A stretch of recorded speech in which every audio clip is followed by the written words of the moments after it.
I'm sorry, lady, but I don't dance. Why don't you ask the piano player?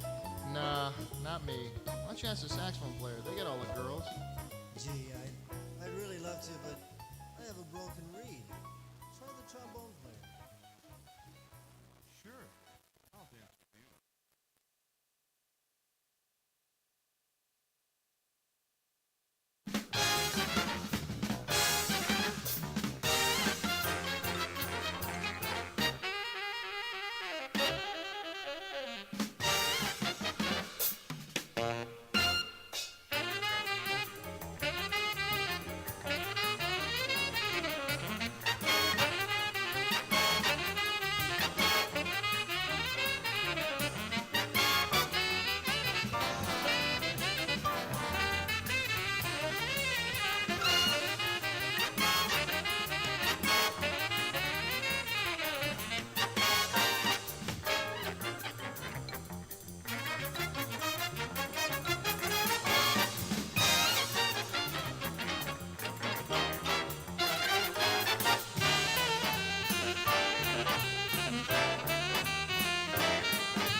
Well, good morning. Good morning, all. We have a packed house because we have 180, 200 people on live stream. So actually, this whole auditorium is packed. And that's a good thing. My name is Dr. Monte Perez. I'm your interim president. So glad to be here. We have some very special guests. I'm excited because there's people on campus. And Monday is going to be even more exciting. One of the folks said, "Are you happy about Monday, August 22nd?" I said, "I'm jumping for joy because it's about time that we get our students, community, and all of us together." So happy Friday, but more happy Monday. So I'm your interim president. As I said, this is our fall 22 convocation. And I'm thrilled to join your community, our community. My career is steeped in equity work in the community college system. You probably read about me, and I have more to tell you, a little bit inside story. And it's an honor to join you today. Hello to the guests in the audience. It's a pleasure to see you here, and warm welcome to all of my colleagues tuning in from home or from wherever you are, in Bali or in Europe somewhere or by the beach. We will conclude this live event. The live stream video will take time to process, but it will be available to watch later. I would like to start by acknowledging and taking a few NOCCD leaders and special guests who have joined us today. Trustee Stephen Blount is here.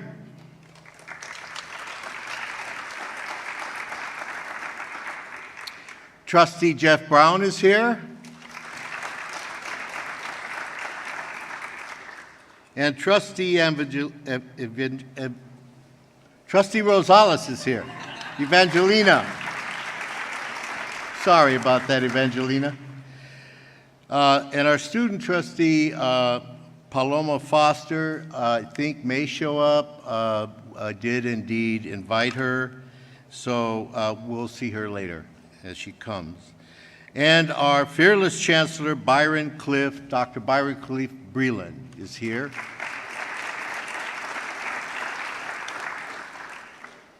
And our also fearless Assemblywoman, Sharon Quirk-Silva. And our trusted Fullerton Police Chief, Robert Dunn, is here.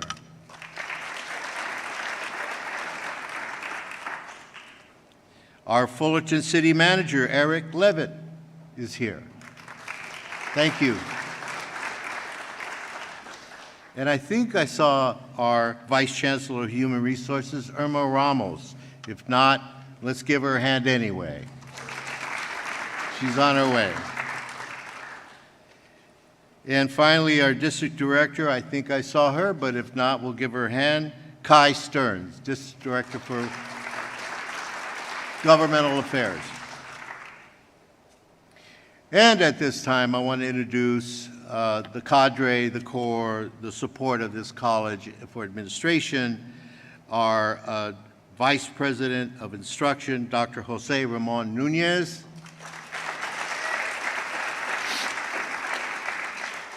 Somebody said yay, that's good. Our Vice President of Student Services, Dr. Gilbert Contreras. There you go. Now we're cooking. And our Vice President, Rodrigo Garcia, Vice President of Administrative Services, is here.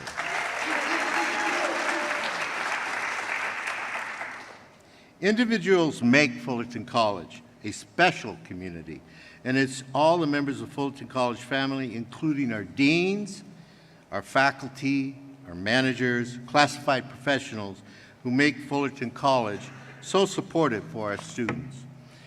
So this morning, we are pleased to have student leaders from the Associated Students with us in person and watching online. So let's give our students a hand, our Associated Students.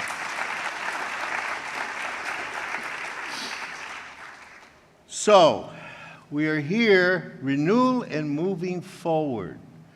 And as I was thinking about this title and brainstorming with people, that's what it's about. Renewing our spirit, renewing our energy, renewing our commitment. The entrustment we have with students who come here, whether rich or poor, no matter where they came from, their backgrounds, whatever their color, whatever their socioeconomic status, we're entrusted with this life. That's very powerful. And so it's a renewal of spirit and energy and moving forward. No moving backward, moving forward, because that's what we have to do across this globe, across the country in California, particularly in education and community colleges. Okay, so I'm not the only new person here. We have, since we last gathered in Convocation 2021, several new Hornets have joined the college. Please join me in welcoming them to the Fullerton College family.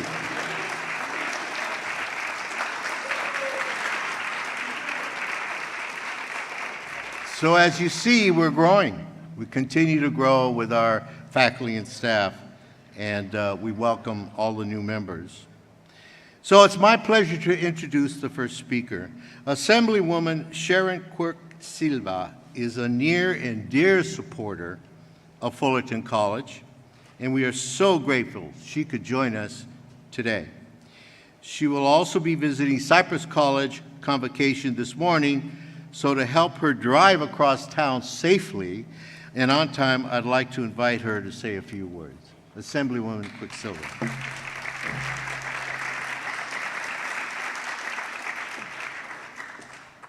Good morning, and thank you for having me. You know, it really does feel like home for me here at Fullerton College. You probably don't know this, but I attended Fullerton High School and then hopped across the street and in 1981 attended Fullerton College and transferred. So I am your transfer student. I transferred after 2 years to UCLA and then went on to get my teaching credential at Cal State Fullerton. But we do need to look a little bit backwards, because to know the greatness of Fullerton College is to know the 100 years that this college has been serving students. And there have been many changes since I was on the campus, of course, not only with diversity, but we can look back and think about when I started, we weren't using iPhones or iPads, so yes, I'm much older, but some of the same issues for students remain. So my short message today is to meet your students where they are. And so whether you're part of the classified team or the faculty, we never know what that little moment that you may have with the student and how that can shape a student. I came from a family of 10, first in my family to graduate from college. And some of the things that you may not even think about still exist. So for me, even to get to campus was always a struggle. How was I going to get there? Was I going to walk? What was I going to do? You know, we call it food insecurity now, but back then it was, you just didn't have money for food all day long. And many times students would stay on campus all day long because there was nowhere else to go. So some of these things that we know our students continue to be concerned about. How are they going to pay their rent? Do they have child care? How are they going to get that paper written? And so my question or ask is to look back, because so many things have not changed for students. We know there's still students in poverty. We know that mental health is a major concern. They're really grappling with all of the isolation from COVID. But again, some of those fundamental issues that keep students from college, and then the ones that come here, are always at their most pressing needs, is how do I get through my classes? Am I smart enough? That still exists for me today. That phrase that they now call imposter syndrome is real. Can I compete with my with the other students here. So I'll just finish with saying that I'm so proud of the work that Fullerton College has done, the highest transfer rates, excellent faculty, and yet there's always more to do. And I think as we move out of COVID and back to campus and face-to-face, it's those interactions that will really change the lives of some of your students. I'll just end with an even more proud story I have of one of my team members, Eddie Carmona. Eddie, stand up. Eddie has been a student here for the last handful of years, and he's transferring to Cal State Long Beach. But he has worked so hard on behalf of his family, coming a family of dreamers. He is a part of the team that puts the financial relief for his family. I know he helps pay the rent for his family. And so know that your students, whether they're 20 or 25 or 30, they may be the breadwinner of the family. And Eddie has worked tirelessly to move on to college, but to also support his family during these COVID times. And many of your students have endured these times and even lost loved ones. Thank you so much, and have a great year, everybody.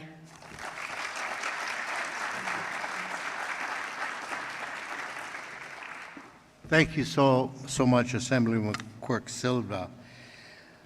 Now, our next speaker is our, as I said, fearless Dr. Byron Clift Breland. And I didn't run this by him, but he's surrounded by beautiful women at home. And grew up with sisters, and a wife and mom, and a beautiful daughter. You're so lucky, but your honey-do list must be huge. So it's all yours.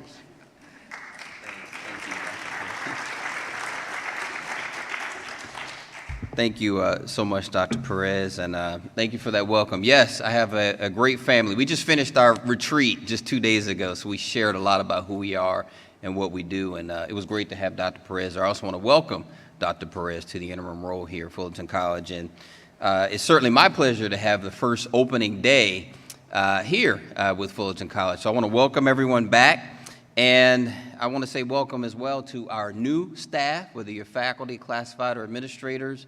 It is a pleasure to have you become a part of a long-standing tradition, not just here at Fullerton College and in Orange County, but also in really the state of California, as Fullerton College has been here for quite a while, as everyone knows that. I also want to thank Assemblywoman Quirk-Silva for her remarks, and also just reminding us that the work that we do, we have folks that we touch, and you never know where they're going to go or how they're going to come back, but everything comes back full circle to all of us, so we must continue to do the best job that we can, especially during these times. So I've got some brief remarks here that I want to make, and again, it's welcome back, and of course, the last couple of years have presented us all with an ever-changing list of challenges that we've had to face and overcome. And whether that's at home or at work, and as Dr. Perez mentioned, also at home, the do list does continue for all of us, as it does for me, as it does for you. And I think that, you know, the district has certainly been a priority, and it remains a priority in terms of what we do to provide a healthy and safe work environment for everyone, as well as the broader community that we serve. And all of us here at NOCCCD are busy refocusing our energies on student success rather than the lingering presence of this persistent pandemic. And as we return to our workspaces this fall, and I know those of you online joining us virtually will be doing that as well, or cycling in and out, this is sort of a new era, and we need to look at it and embrace it for all that it offers. And I assure you that everyone has done everything that they can to keep us safe. We have energetic, creative, and dedicated classified professionals and administrators who've actually found the most effective ways to assist our students and to perform administrative functions remotely. And I also would like to take a moment to thank the members of our faculty who continue to create and think differently about how to deliver the best possible education for our students. They put in extensive hours preparing their courses and labs to be delivered in virtual as well as hybrid formats. We must understand that we live in a culture of fear. And I want to just touch on that just for a moment and kind of take us through the decades of how that fear-mongering, if you would, has been presented to all of us. In the 60s, it was said that oil would be gone and dried up. Some of you might not remember that, so look over at Eddie. At the 60s, oil would be gone. The Ice Age would return to us in the 70s. Acid rain would destroy all the crops in the 80s. The ozone layer would be destroyed in the 90s, and we'd have to be wearing gas masks. We're wearing masks now, but they're not gas masks. And in 2000, glaciers would all melt, and there would be terrible devastation and flooding. In 2010, the East Coast and the West Coast would be flooded and start to sink. These are things, if you Google it, it came up. And then, of course, 2020, we ran into COVID, and we're still trying to figure out what that means for us. But the message here is that we continue to live in a time where it's painted that something is going to happen to us, and that raises our level of anxiety. It raises our level of fear. It makes us think in preservation mode as opposed to moving forward and think about what's next, what will happen in the next decade, and what do we need to think about and do now to be ready for what the next decade brings us. And I think as educators, it presents us with a very unique opportunity. Obviously, that sense of predictability is gone from the landscape of higher education, and we need to embrace that. And certainly within the community college system and the California community college system, we have to consider alternative perspectives, and we need to put some energy into that. Looking at how we manage and how we support our students inside and outside of the classroom. And we're at a place now to do what I think is called a soft reset so that we can continue to provide you as staff with an optimal work environment to carry out our mission, to provide students with a transformative education, not just enrolling them.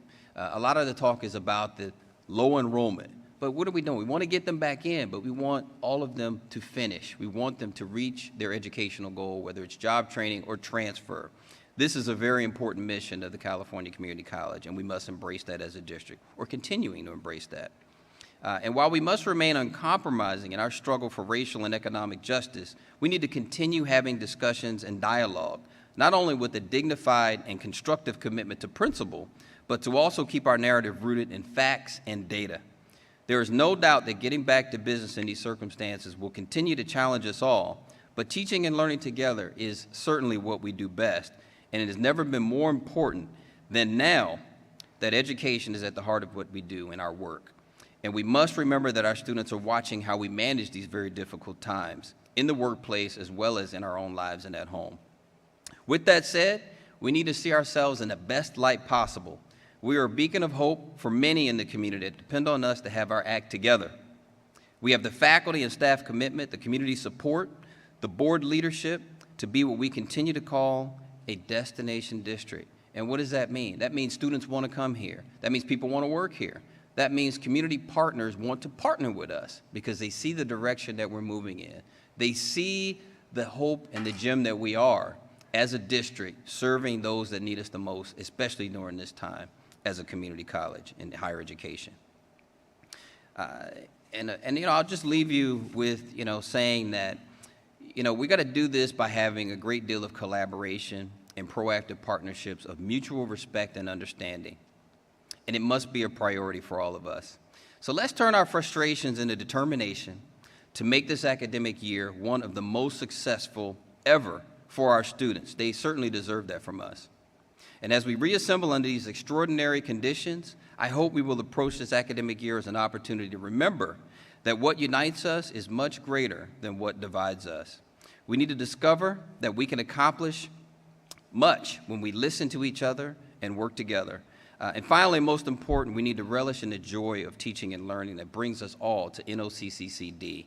And with that, I want to welcome you all back again and say have a fantastic start to the fall 2022 semester.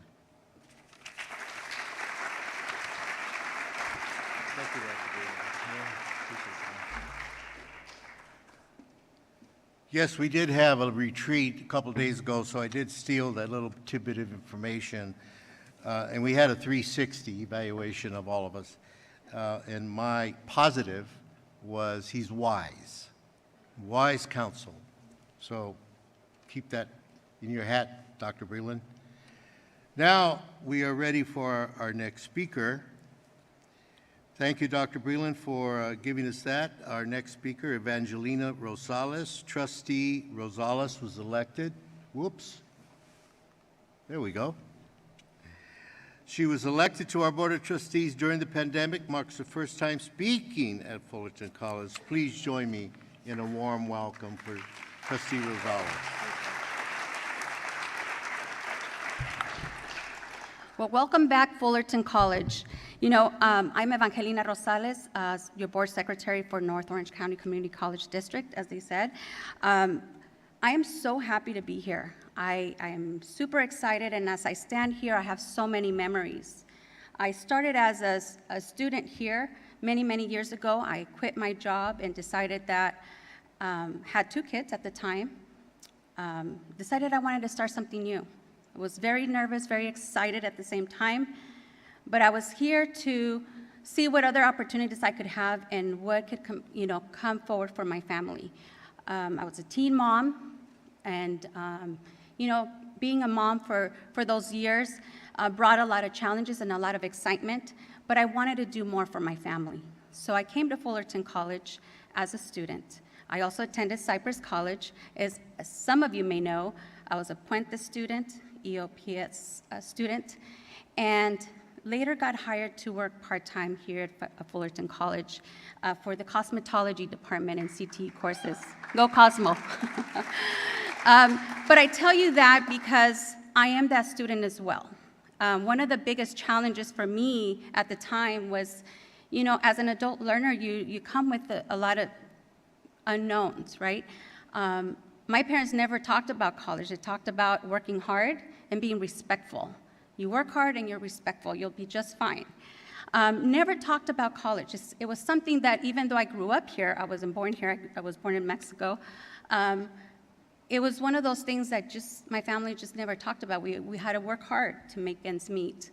And grew up in Long Beach. And when I came here, I was able to see so many opportunities. So one of the many things that came, my impression here at Fullerton is just a welcoming place. Fullerton feels like home. Fullerton staff, faculty, everybody here feels like family to me. It's a safe space for me. I felt that every time I came as a student, primarily, there was an opportunity to learn so much. Cypress brought that as well, but here at Fullerton, it was where home was, in a sense. Had a lot of many mentors that really showed me the way or what to do, but the beautiful smiles and just that feel of we are here to help you was the thing that stood out the most. Coming back here today is just amazing to be in front of you and being able to have the opportunity to say hello and welcome back. Like myself, there are many students. We heard a few stories here today. We are you. Those students that come usually want to come back to Fullerton and work here or be part of the community. My family has now lived here for more than 30 years. My kids went here. We are part of this community. I want to say I'm forever grateful for all of you that have come back year after year to really dedicate and really make a choice to be here and to work and know that the focus is our students. Thank you for that. Thank you and all of you that make our campus look beautiful. I got an opportunity to be here a little bit early and had a chance to talk to some of you outside. And Guy, good job out there. Those of you that keep our campus beautiful and clean, thank you. Thank you for that, because that also stands out to our students. So whether you're working behind the scenes, IT, helping, there's a lot that goes on, right? Even as teachers, I'm a teacher at a different district. I understand the behind the scenes preparation, all the hard work that it takes to just even get started, right? Hours upon hours to make sure everything looks well, works well, and that we are prepared for our first day in our students.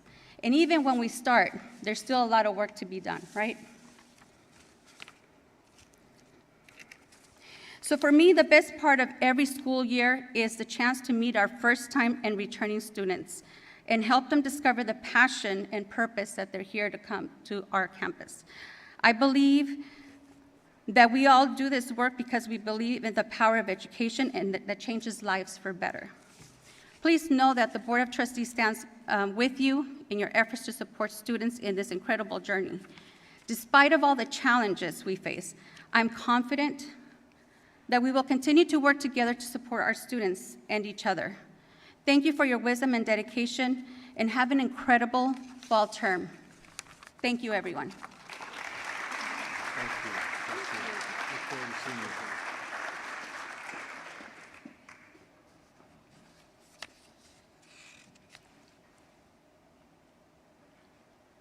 We all know that no man, or better yet, no person is an island. Well, the truth can be said about an organization such as ours. We are here to thrive and contribute to the larger needs of our surrounding community.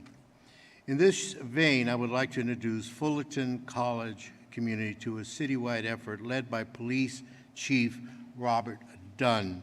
Much work needs to be done holistically to assure a safe and thriving environment for learning to grow for all our students, kindergarten through college. There are many societal issues: gun violence, racial violence, crimes against women and LGBTQ communities, fentanyl, other drug addiction, threaten and challenge schools and colleges throughout our country. We understand that these larger societal pressures do not begin or end in property lines. And if we build strategic collaborative communication with K-12 districts, Cal State Fullerton, and Hope International University, we will serve our students better and more safely. So, please join me in welcoming Chief Robert Dunn.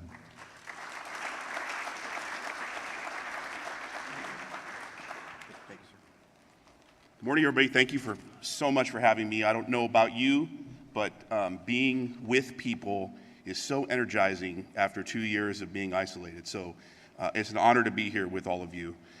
My connection to Fullerton College goes back to the late 90s. I was a student here myself, maybe not the best student, so don't go back and look up my record if you're inclined to do so or have the access.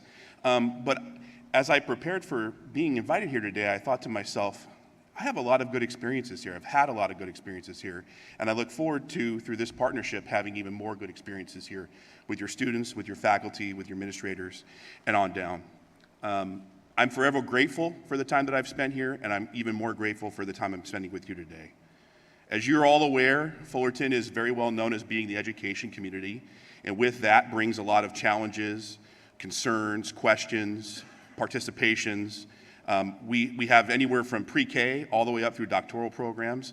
When you're looking at this campus by the numbers, 83 acres, 23,000 students, over 1,000 faculty and staff. It's a lot of people converging on one place at one time. And so it creates conversations around the need to feel safe so that the students can thrive and the students can be successful, and you all could be successful. And that comes really through partnerships, and Dr. Perez mentioned it in my introduction. A little while ago, Vice President Contreras approached me and said, Chief, I really want to have a holistic conversation with you about safety. And what that spawned was a meeting between the heads of all the schools in our city, the superintendents of the elementary and high school districts, the leadership of this college, the leadership of Cal State Fullerton, Marshall B. Ketchum, Hope International, and we convened to discuss one thing: how do we make you, all of these students and faculty that come every day to Fullerton, feel safe and create an environment where you feel included, where you feel you can thrive, and where you feel you can be successful. And so this year we're embarking as a group, a collaborative group, on an effort to bring people together to talk about safety. We want to listen to your concerns and adapt policies, procedures, trainings, all of those things in a holistic way so that you can come here and be as successful as possible. And so over the course of this year, you're going to see the Fullerton Police Department engaging more on your campus and other campuses throughout the city. We hope to host community events here so you can get to know us and we can get to know you a little bit better and sort of break down those barriers of communication. I think your Chancellor said it best: when there's much more that unites us than what divides us, and we're looking forward to capitalizing on that tremendously. We also as a part of this process, have assigned a dedicated person to be your campus liaison, and they work hand in hand with your campus safety department to make sure that you have quick and easy access to your needs from the police department. And the unique piece of that is that particular individual happens to be a part-time faculty member here on your campus as well. And we felt that that person was best suited to create those connections so that there wouldn't be any type of breakdown in communication or barriers created in your access to service from us. We do have a rich history in being committed to community policing. You are all welcome to any of our other events throughout the city. It doesn't have to just be centered around your campus environment. And just because you may come here as a student, for those of you who are joining us online and you don't live in Fullerton, when you're here and you're with us, you're a Fullertonian, and we will treat you as a Fullertonian. So, Interim President and Vice President Contreras, Chancellor, and all of the distinguished guests, I'm so thankful for your invitation today. I look forward to continuing this dialogue, strengthening our partnerships. We understand that trust in the community is the cornerstone of how we can be successful as a law enforcement agency, and we will work every single day to earn and keep your trust. And that comes through dialogue and understanding. And so we're looking forward, and we at the Fullerton Police Department are committed to it. And probably the most important thing I'm going to say is, from the men and women at the Fullerton Police Department, and there's about 300 of us that work there, we are so excited to see you back. We are so excited to be committed to your success. We are so excited to see you thrive, and we're looking forward to continued partnership. I hope you all have an outstanding year, and we're always here for you.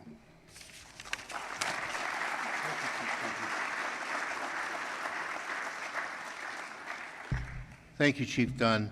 Appreciate that very much. And I look forward to our continuing close relationship, and I want to thank Dr. Contreras for helping us move this agenda. Now,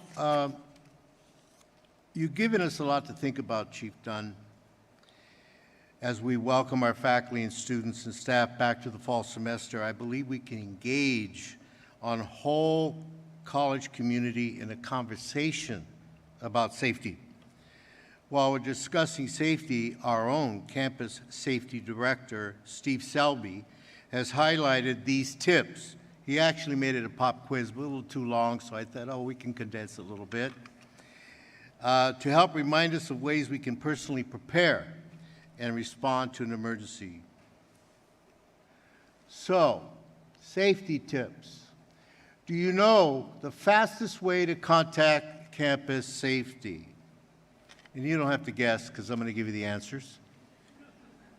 Each Cisco phone has an emergency button that dials directly to campus safety dispatch. Good to know. So like an airplane where you are advised to know where your closest exit is located, do you know where the closest emergency blue phone is located? Make sure to scan the campus. They're located throughout the college, those blue phones. Next question. Did you know there's a code word for asking for help when you call campus safety? Ah, see, somebody got it already. If you need help but cannot go to detail, press the emergency button and mention the name Robert Redburn. This will tip them off that you need help right away. Also, please share your location.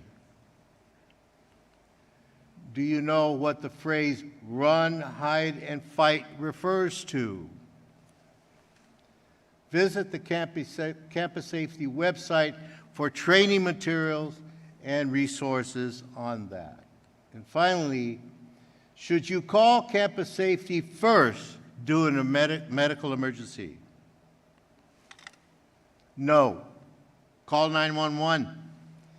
Any medical emergencies, Fullerton Fire Department paramedics will respond more quickly by calling 911 direct. And part of our safety meeting with Chief Dunn included the chief of our fire department in Fullerton, so that was very helpful. We all are coordinated, and as I told the chief, it's about coordination, communication amongst us all here in our community. Now, I'd like to welcome, and it's my pleasure to welcome Nichole Crockrom. You may all know her from her important work in campus safety, speaking of campus safety, but she's also our new Fullerton College Classified Senate President, Nichole Crockrom.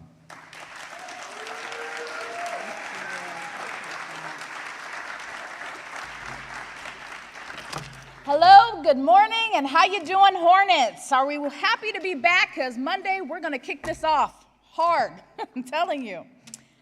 Welcome back to another new year of the unexpected. I just want to address the elephant in the room real quick. I am not Marwin Luminarius, your 2017 to 2022 Classified Senate President. We don't look anything alike, except for the fact that we have these wonderful smiles, and I think that's because it's at the beginning of our presidency. So we might need to take another picture at the end, because this might be very, very different. Marwin has some very active and big shoes to fill. And that's rather difficult for me, because if any of you know me, I love wearing heels. And if you have seen me on campus, you see I walk a lot slower than Marwin, because he zips through this campus like there's no tomorrow. He understands the campus community. He makes people laugh, and he does it with such ease, especially when he's up here giving speeches. And I know that upon taking this position, I was told words of congratulations. And then I said to myself, I'm convinced myself that I can do it, it'll be easy, and I'll be great. As if there was no pressure for me to come up here and give some type of insightful, wonderful speech to make people laugh with lots of humor. And I'm just gonna let you know right now, that's not gonna happen, because I'm not Marwin. Marwin truly is a hard act to follow. I tried to convince him to continue this position indefinitely, but he kindly reminded me in a humorous way of what happens to dictators. Therefore, we're going to move forward with that.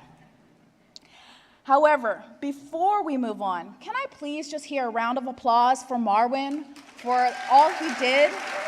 Yes. Thank you. He did such a wonderful job with campus, with Classified Senate, and all that he's done for the campus. And I'm going to tell you, Marwin, you're going to be greatly missed in this position, in this role. And you're welcome to come back at any time. There are generally two things that most people are afraid of in life. One, it's death, and the other is public speaking. Yet, I'm alive, and I'm here, and I'm speaking in front of you. And I'm supposed to be up here for 5 to 8 minutes to tell, and I'm going to tell you right now, this might be the fastest 5 to 8 minutes that you've ever heard in your life, because if it was up to me, I would say hello, goodbye, zip-zippity, and catch you on the flip side. But I can't do that. I'm telling you, they're making me do this. Does this picture strike a chord with any of you or resonate with any of you? I'm telling you, thank you, Rena. I appreciate this picture because it really sits with me. This is generally what I feel like at the beginning of any semester. Frequently, as our roles during the campus, we're in the midst of any type of fire, doing so many things from here to there and this and that, and basically saying everything is fine. Let's be real. Sometimes we just tell ourselves this or even lie to ourselves just to keep moving forward. We need to remind ourselves that we are not alone and our peers understand, because quite frequently they have been in the same type of fire or they're there with us right now. I've come to realize more than anything over the past month and a half that this campus has an amazing support system. There's a barrage of individuals who want the best for you, who want the best for our students, who want the best for this campus. Extended thank yous, words of kindness, you are appreciated, understanding, and offerings of how I can help go a long way and help keep this train moving. It makes us feel like we are a part of a team. As I was told about the theme today, renewal and the road ahead, I kept thinking of the words rejuvenate. Then I pictured a facelift. But when you think about the word rejuvenate in one definition, it means to give new vigor, effort, energy, enthusiasm. We are willing, ready, and able to pump some new life back into this campus, restore the day in and day out of contact with one another, and reflect. We need to reflect on where we have been, but also where we're going. I'm going to tell you, side note, where we're not going. We are not going to Starbucks. I can speak for the entire campus. Really? Come on, seriously?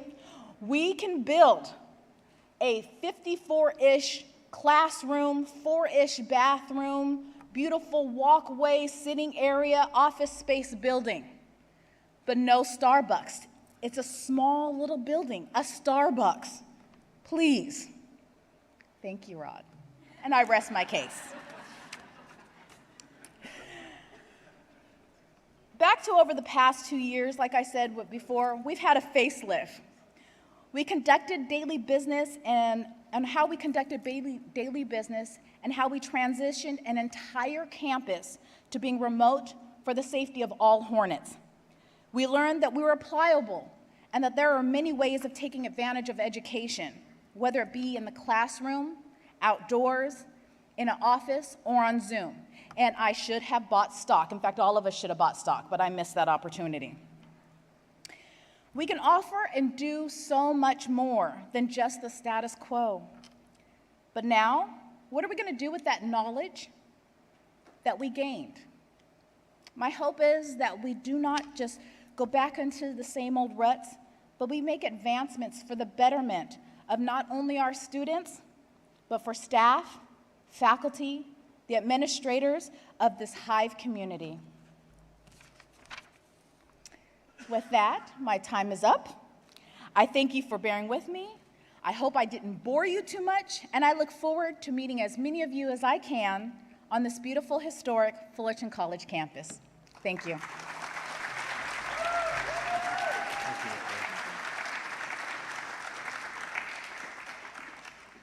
I loved your fast 5 to 8 minutes. It was great. Got a lot out of it. Thank you. President Crockrom, thank you.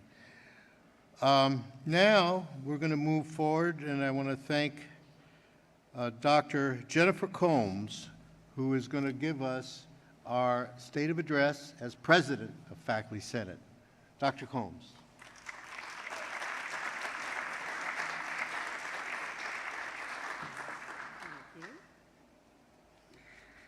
Good morning, everyone.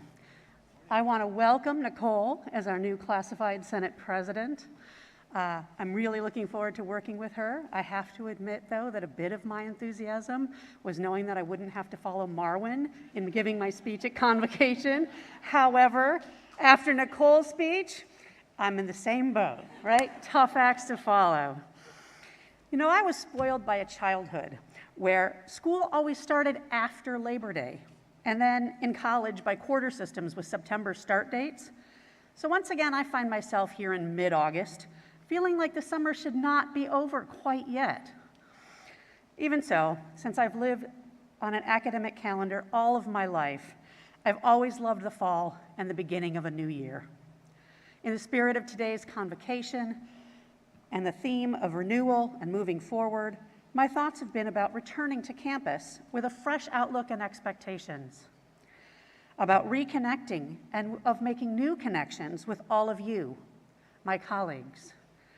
While we are a college with faculty, classified professionals, administrators from multiple generations and backgrounds that bring with us various perspectives, experiences, and viewpoints, together, we have the unique opportunity to reinvent the way we educate our students to meet their ever-changing needs, to recharge and refocus on inspiring our students and each other to set and reach life-changing goals. We have become more diverse as a college and campus community, but we have not yet had the opportunity to enjoy the full benefit of diversity of perspectives and experiences in guiding the work we do together. To do so, we need to recognize each other as valued contributors to our shared purpose and goals. We have learned through our DEIA work that we must re-examine our policies to root out inequity, bias, and the traditions that hold us back. To accomplish this, we rely on shared governance, participatory governance. Our understanding and appreciation of participatory governance needs to be renewed. It needs to be recharged. We need to focus and recommit as a college and a district to the essential values inherent in participatory governance and the outcomes it delivers when it is embraced. Participatory governance focuses the entire college, the entire district on student learning. It provides opportunities for each person in our campus community to contribute, and it facilitates the coordination of the work of various groups to ensure that collectively we make the best decisions for student success and for our professional growth as educators. Participatory governance is shared decision-making through equitable partnership. Partnership links students, classified professionals, faculty, administrators, and our Board of Trustees. Equitable partnership implies that each member has a key role in fulfilling our mission and purpose. To accomplish this, we need courage to talk to each other, ask, listen, and consider different points of view with an open mind. We need to believe in our capability to grow and evolve. We need to take risks and bravely engage in disagreements because the possibility of meaningful and powerful change is worth it. As academics, debate and discussion should be the water we swim in, not something to be avoided. Substantive and meaningful debate and discussion, fueled by our expertise and our passion and rooted in our shared value of student success, is a sign of a healthy culture. It's what we should strive for in our work together. As we adapt to being on campus more and changes in administrative leaders, we need to commit to uniting around our shared purpose, to serve students, to educate our community, to support academic and career success. That unity is what makes us a community. Faculty have the right and responsibility to lead the way in the areas of academic and professional development and to guide how education is delivered. The college and district administrators must respect that right and respect that guidance. We cannot attain our college or district goals if the essential input of faculty is ignored or dismissed.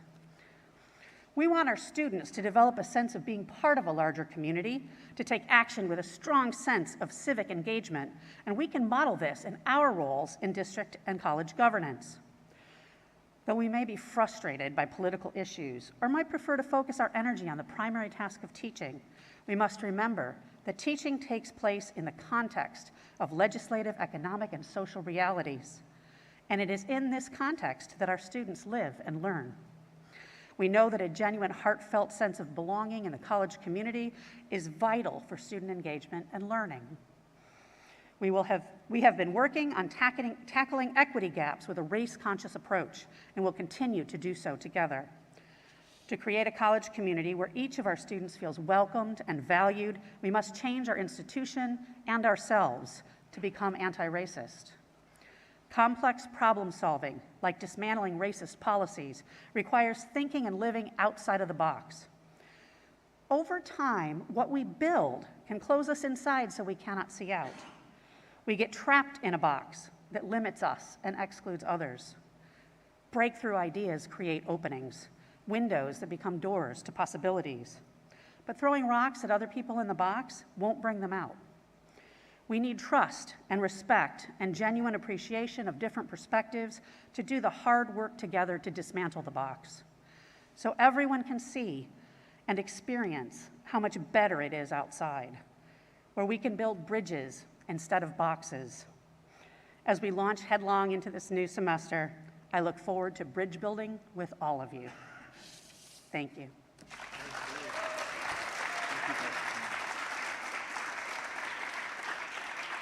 Thank you so much, Dr. Combs. Appreciate those very wise and important comments. Now we're getting ready for a presentation by Danielle Berumen and Danielle Fouquette. And I'm going to turn it over to them. Thank you.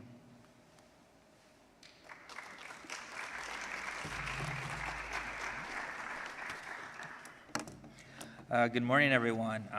Yes, so my name is Danielle Berumen. I am the co-chair of the Institutional Integrity Committee. I want to first thank Dr. Perez and the communications team for giving us this time during this just awesome event to talk to you about some important activities we'll be conducting this fall.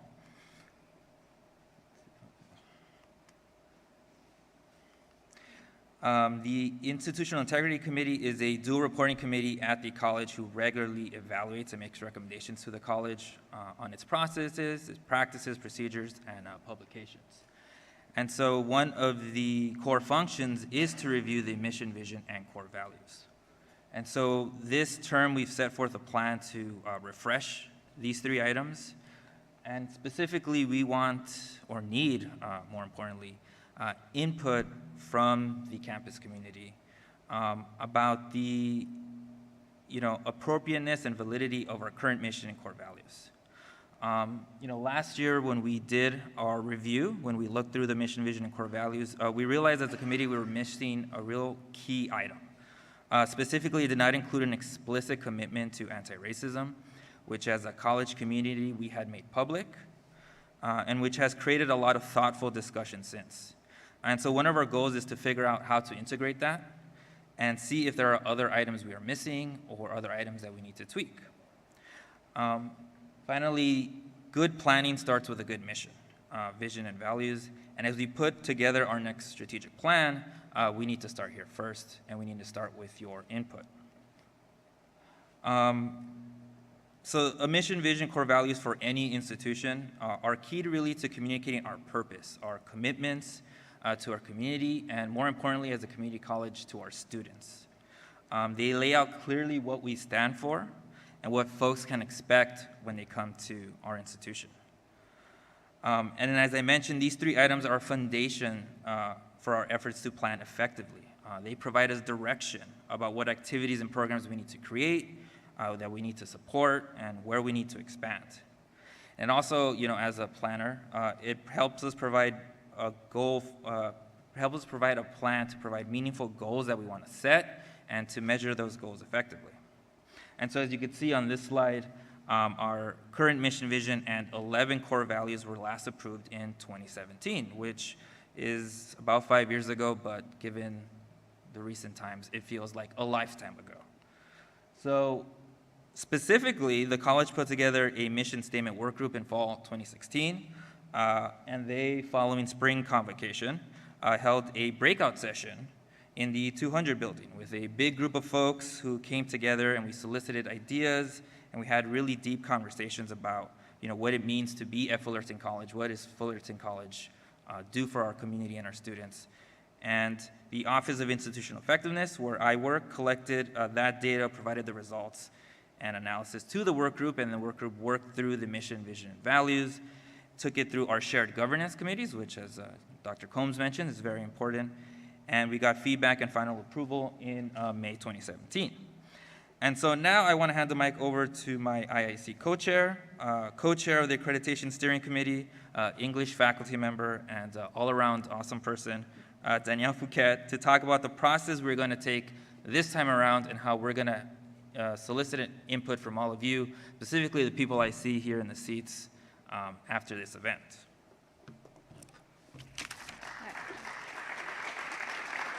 So part of my job here is to convince all of you, both in the theater and watching this at home or in your offices, to participate in a set of activities that are going to take place this fall. Starting with immediately after convocation, if you're in the theater or you're watching this on campus, you're invited to join us in the kind of patio area right outside the theater to meet with your colleagues to discuss the current list of core values as a way to think about them not just from your own perspective, but also hearing how those values are part of the work that takes place on this campus, or maybe how those values are maybe not currently reflected And so that we can move on to kind of the next step, which would be to take a survey ranking those core values and maybe adding additional values that you think the college should consider including on that list of core values. If you are not on campus, you will have the opportunity, and you are at a division meeting, you may have the opportunity, depending on how your deans have set that up, to do a similar activity where you talk with your colleagues about the core values and then be invited to take a survey. An additional way to participate in this is next week an all-campus email will go out with a link to that survey. And so if you didn't get it to do it today, if you didn't do it at a division meeting or in the patio, we do encourage you to find a time to meet with some colleagues, talk about those core values. So again, when you take the survey, you are sharing not just your individual perspective on those values, but you've had an opportunity to think about how they play out in the lives and work of other people as well. Then we'll have some next steps after this. We're going to take all of that information from the survey and discussion, and then we're going to set up a series of activities to look at the mission statement itself. And so in September, as you'll see, there'll be a couple of opportunities to meet and take a look at how can we incorporate that commitment to anti-racism into the text of the mission statement. Following that, we'll have an opportunity, the IIC will take a look at all that, put together a draft mission statement that does address that commitment to anti-racism and maybe other things that come up, and we'll get feedback on that mission statement.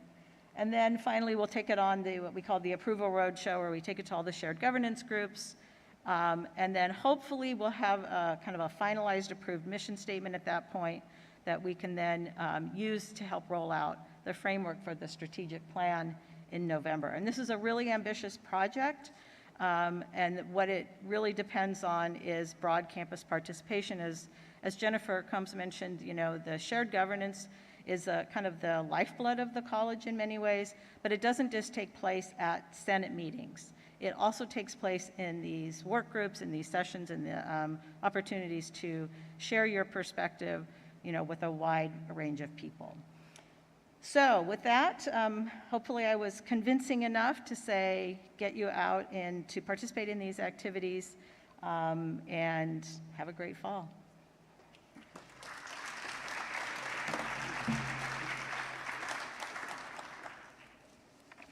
Okay, I'm convinced. I'll show up. No, I haven't been I don't know if I told Danielle this, but I was Director of Institutional Research for about 7 years, so I'm always into this stuff. It turns me on. I love it. So, moving forward, this is the part where I can tell you a little bit about myself. Who am I, and where have I been, and the good and the bad and the ugly. I'll tell just the good, maybe a few bad. No ugly. Everything's good there. This is a mural, 12 by 12. It's hanging at Los Angeles Mission College. I spent my last 10 years of my presidencies at LA Mission in San Fernando Valley, Sylmar, California, serving Northeast San Fernando.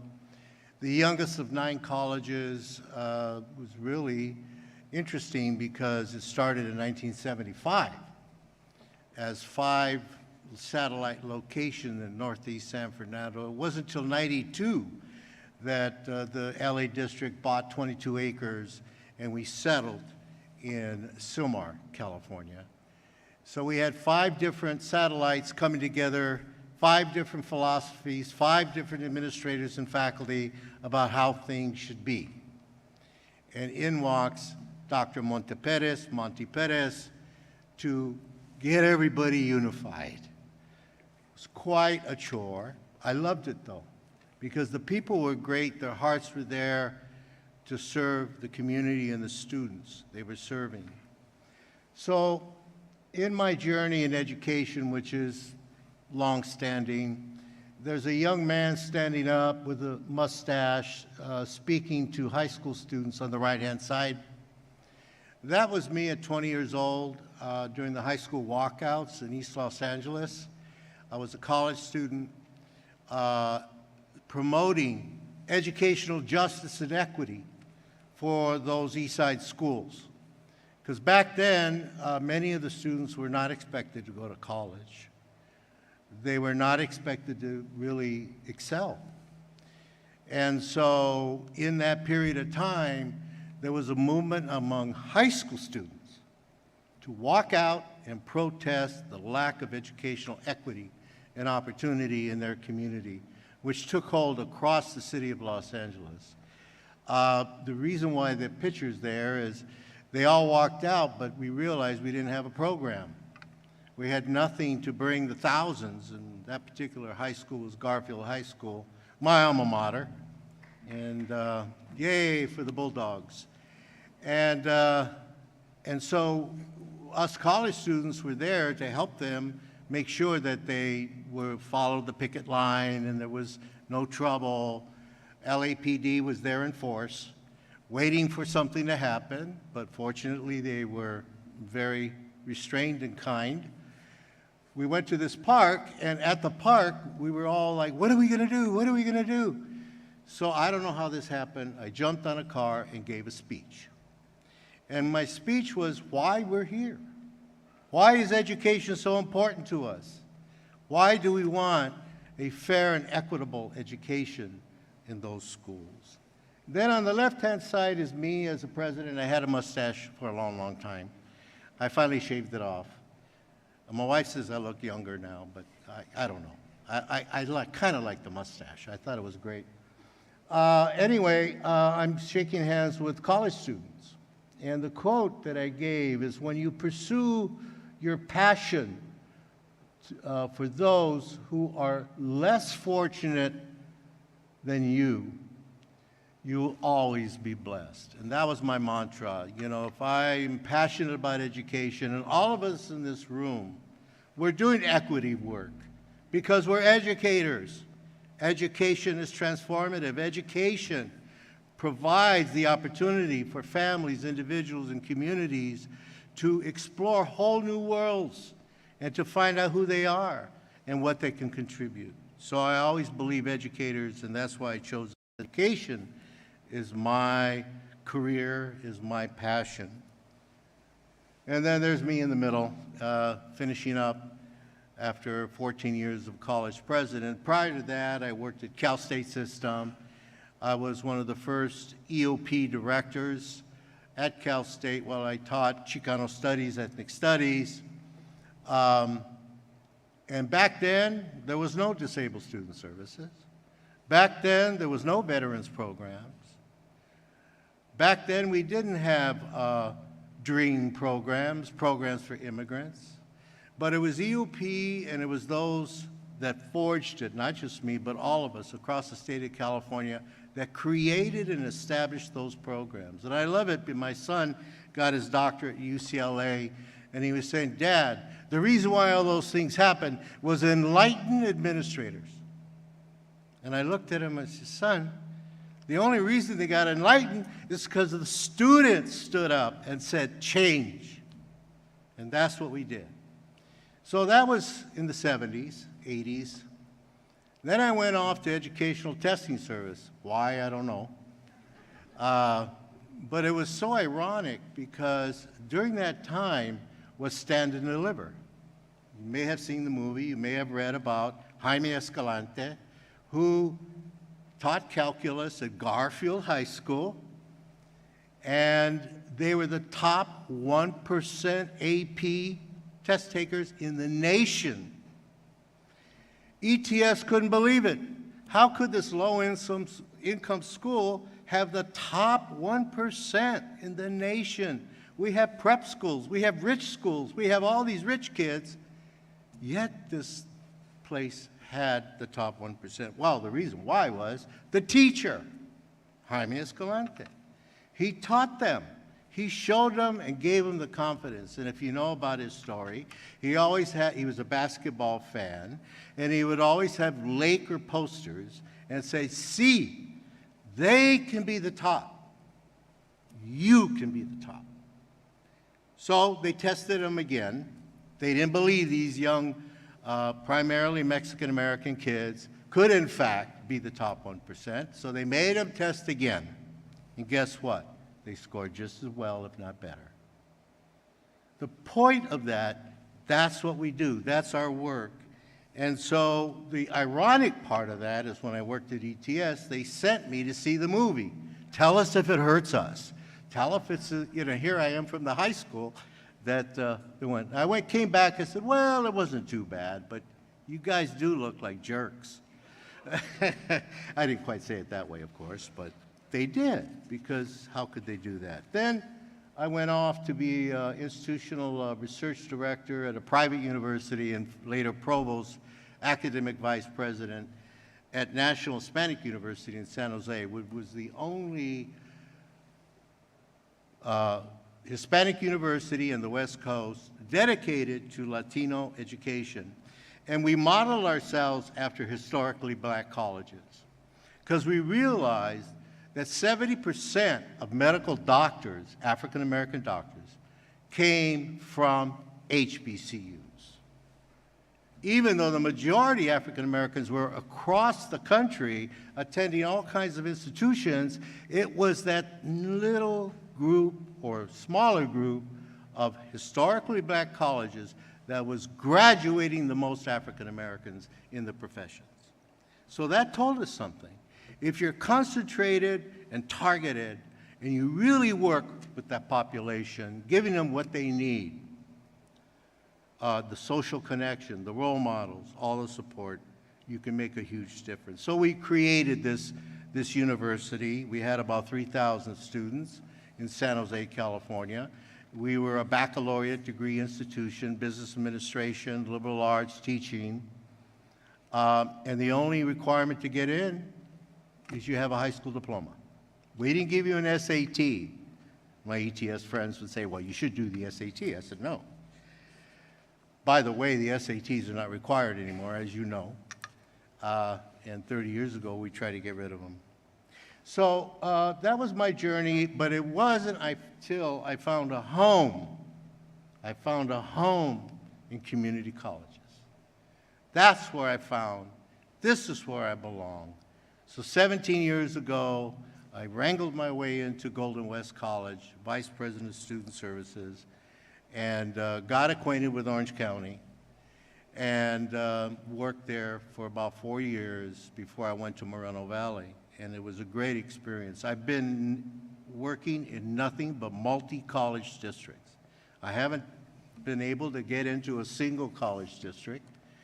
And I'm glad I worked in a multi-college district because I learned so much from the other colleges.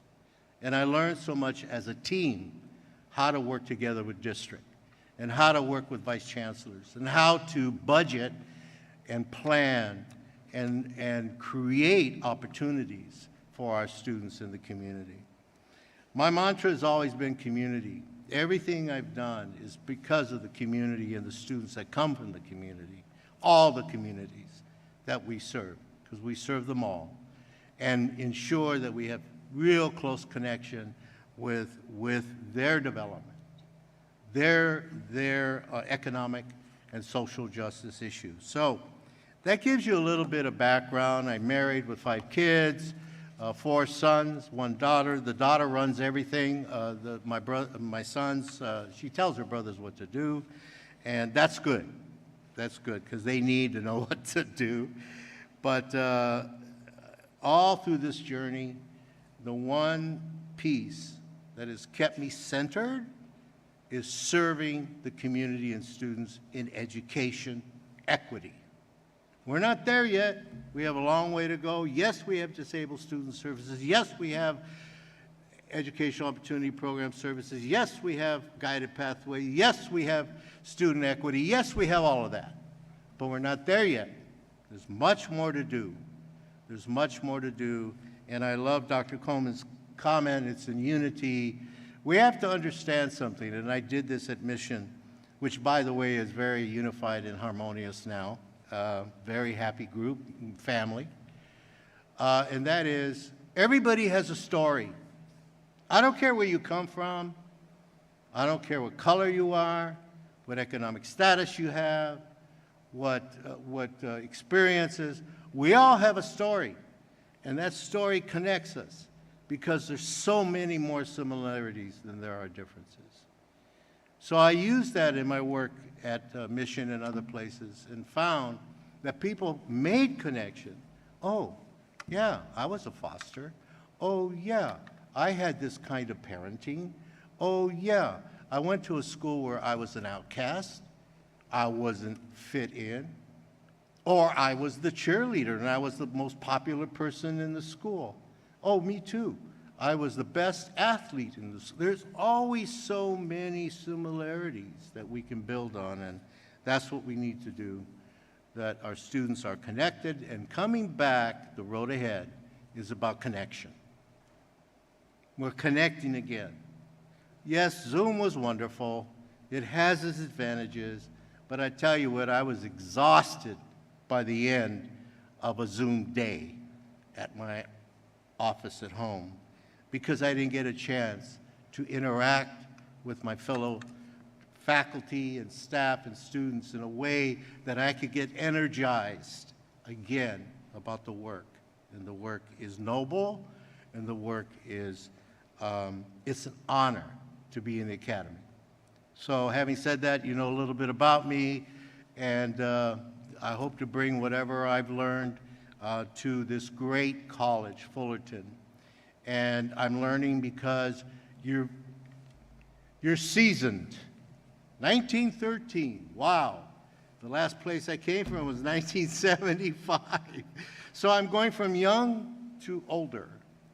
But even that you're older, you're wiser, and you still have youth in your hearts. And that's why we do education. That's why I do it, even at this age, because those young people make me young. And I'm still learning, and I love that. So thank you very much. We'll move on. Now, thanks. Well,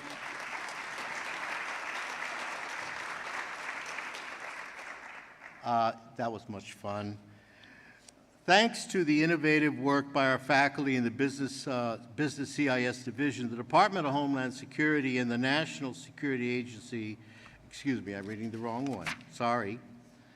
Fullerton College has many new accomplishments, proud, and we should be very proud. Let me start with a photo. This is the photo. It's worth 1,000 words. For nearly a year, the groundwork was laid to develop partnership with Disney to offer employee benefit program. Disney now pays for the tuition and fees for their part-time and full-time employees to attend Fullerton College and Cal State University Fullerton. So there's Mickey laying it out. Yeah, we're all going to be Fullerton College students. Yay. During an initial and very brief week-long enrollment period, we already have 335 Disney employees signed up for the benefit. This will certainly be a model for us as we establish more partnerships, which I plan to do, and we all plan to do in our community. Many of our team members work hard to bring this to fruition. The Educational Partnerships and Program Office, the Counseling Research, A&R, Communications, several deans, and the Bursar's Office. Let's give them a hand. They made it work.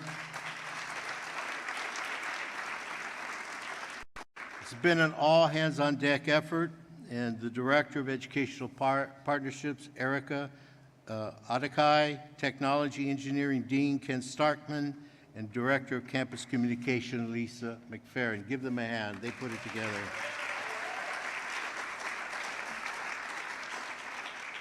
So here's some more partnerships or accolades that we should be proud of. Thanks to the innovative work of the faculty and Business CIS, the Department of Homeland Security and the National Security Agency have designated Fullerton College Cybersecurity Program as a National Center of Academic Excellence in Cyber Defense. And there they are, I think in the top right-hand corner, are folks there, Carlos Ion and others, I think, you can see it better than me, who attended the national meeting. Guided by the advocacy and partnership with the Friends of Fullerton College Foundation and the National Science Foundation, the Orange County Farm Bureau donated $151,800 to support students in our horticulture program.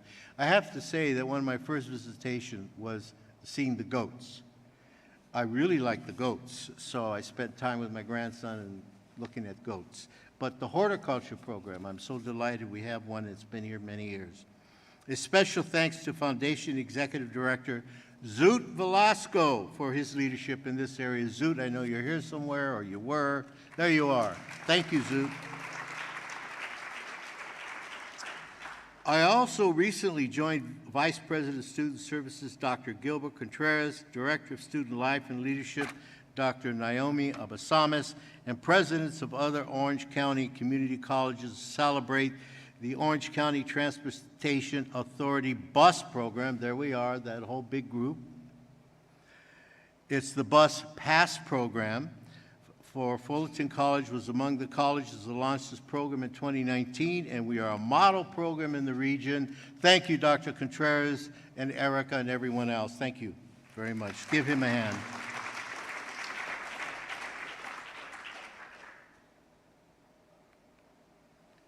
So, much like community colleges across the state and country, Fullerton College has seen a significant decline in enrollment. Since the pandemic, our teams have come across campuses, have taken it by the bull by the horns, and have increased outreach to prospective students and students who stopped out. Our teams from the Promise program, High School Outreach, New Student Call Center have offered large-scale, high-touch services throughout the summer, reaching thousands of students, coupled with mass communications, outreach, marketing, direct mail, text messaging, and made possible by collaboration of A&R and the Office of Campus Communications.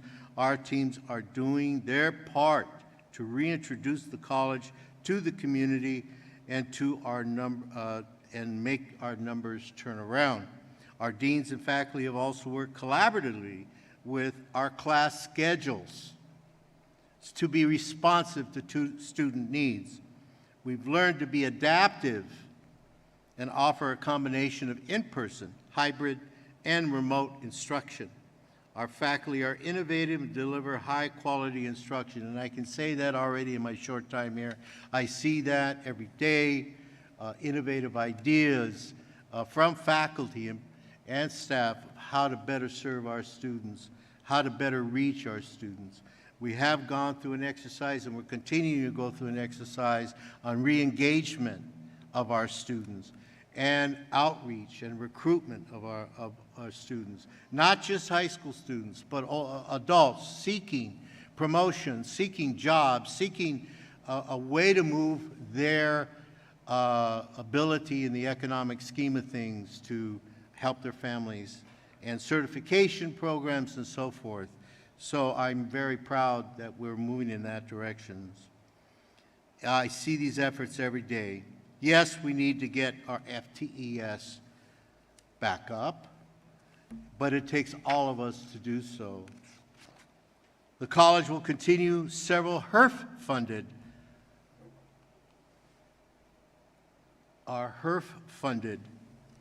and other basic needs support for our students. This fall, students have access to free hot meals, groceries from the food bank, free parking and laptop loans, and tutoring, of course, will continue in our HERF funding stream.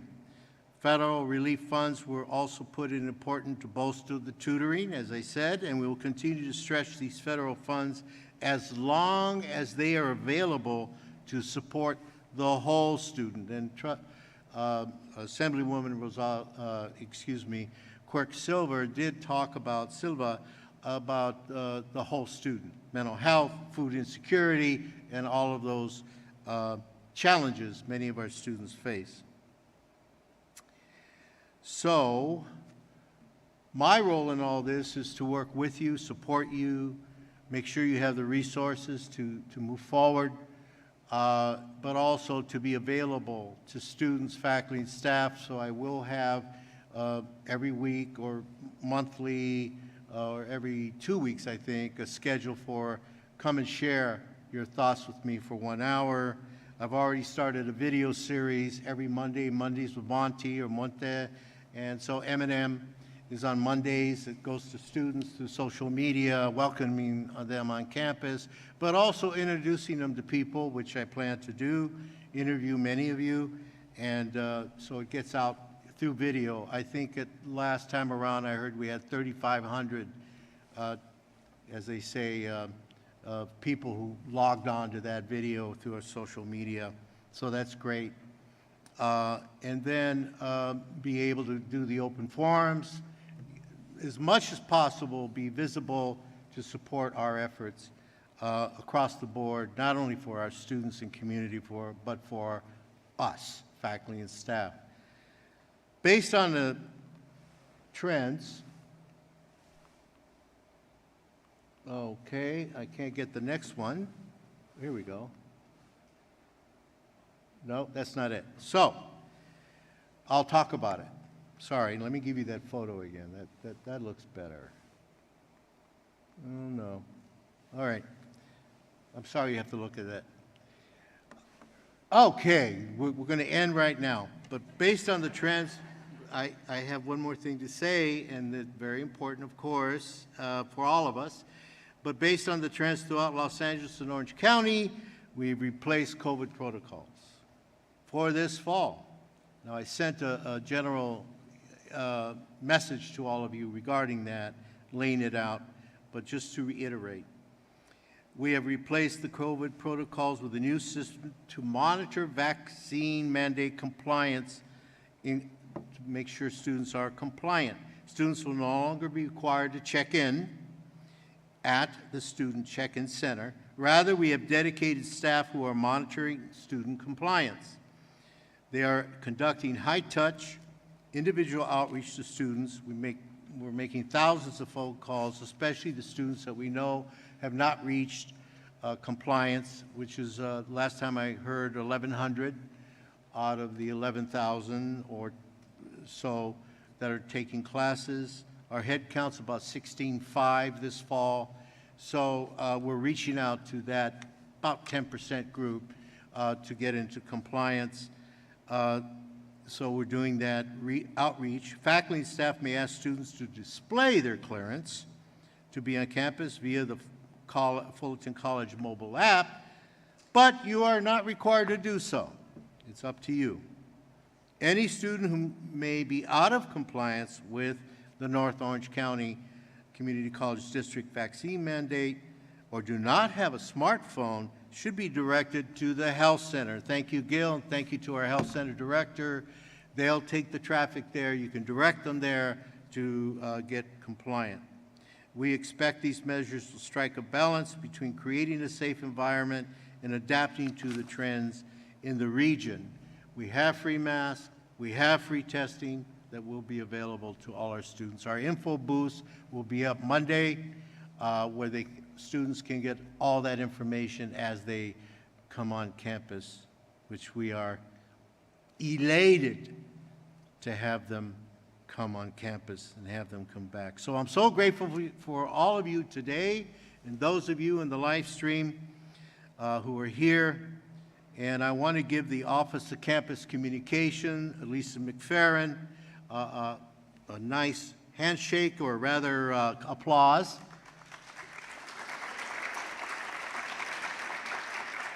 Thank you, Lisa. Thank you. I also want to thank Dean Nichole Dedman and for her hospitality and the hard work of her team to put all of this together. Let's give them a hand of applause. Thank you so much to all our guest speakers, and this is going to be a fabulous, great year. So remember, go Hornets! Thank you.